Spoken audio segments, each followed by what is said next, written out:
only games currently capable of prying me from my work are those that weave ambitious illusions of freedom, your Skyrims, or those with unusually strong and affecting narratives, your Spec Ops The Lines. And now The Walking Dead episodes 1 to 5 by Telltale Games merges both facets of gameplay. Yay! Zombies! This game is about the zombie apocalypse based on Robert Kirkman's The Walking Dead monthly comic books, issued from 2003 onwards, and the game is similar in grim tone to AMC's pleasing The Walking Dead TV series, but here utilising the benefits of interactive media and presented in a comic book style that lends added character to its inhabitants and environments. Adventure games have historically beaten my patience into submission, memories surface of trawling back and forth across static backgrounds for seemingly random objects, alone, silent, motivation not buoyed enough by gradually spoon-fed, humorous, wacky dialogue, and often alien motivations. I've played the beginnings of many graphic adventures, but The Walking Dead is the first to stick, and it stuck solid until it ended.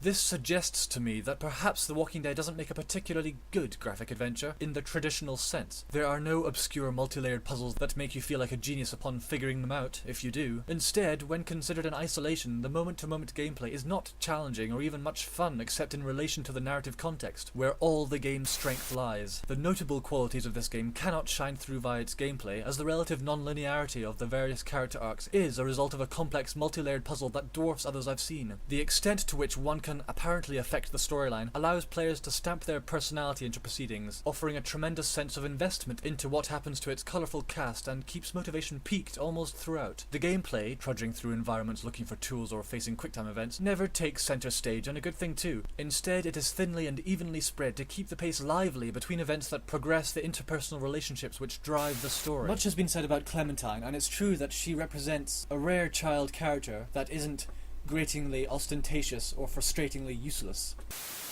She's endearing and forces most players to become very protective of her. Some events are a little ham-fisted, and occasionally there are obvious choices that you might make but aren't given the option to. But taken as a whole, the writing is very solid, and the interactivity manages to almost seamlessly involve players personally into its winding and harrowing narrative. Of course, much of the player control is deception, as truly pivotal plot points cannot be altered, but this is to be expected. I did laugh, and at its ending I did bawl helplessly if for a brief moment. I love me some good crying.